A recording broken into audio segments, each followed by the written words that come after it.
ఇంకొకటి మన ప్రధానమంత్రి గారు తీసుకొచ్చిన బేటీ బచావో బేటీ పడావో స్కీమ్ ద్వారా మన ఎడ్యుకేషన్ సిస్టమ్ లో చాలా రెవల్యూషన్ వచ్చింది.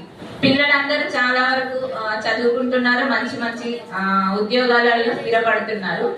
ఓకే, బేటీ పడావో రెవల్యూషన్ బాగా జరిగింది. బేటీ బచావో రెవల్యూషన్ దగ్గర అనేది ఇంకా పూర్తిగా రాలేదు అని నా ఉద్దేశం. బేటీ బచావో రెవల్యూషన్ అనేది బాగా తీసుకురావాలి మనము. ఎందుకనంటే మనం ఏదైనా చదవాలి, సాధించాలి అంటే ఫస్ట్ మనం బ్రతికి ఉండాలి కదా. ఇప్పుడున్న సిచ్యువేషన్స్ ఎలా ఉన్నాయి అని అంటే ఏ వైపు నుంచి ప్రమాదం ఏ మృగం రూపంలో వస్తుంది అనే విధంగా ఉంది. ఆ మృగంలను ఎదుర్కోవాలి అంటే మనం ఫస్ట్ శారీరకంగా మానసికంగా దృఢంగా ఉండాలి. శారీరక దృఢత్వం కోసం మనం యోగా, కరాటే, మెడిటేషన్, ఈ సెల్ఫ్ డిఫెన్స్ కోర్సెస్ అనేది నేర్చుకోవాలి. అలాగే మానసిక దృఢత్వం కోసం ఇప్పుడు ఏంటి, చిన్న చిన్న విషయాలకే సూసైడ్స్ చేసుకుంటున్నారు పిల్లలు. ఎందుకు? మార్కులు తక్కువ వస్తున్నాయని.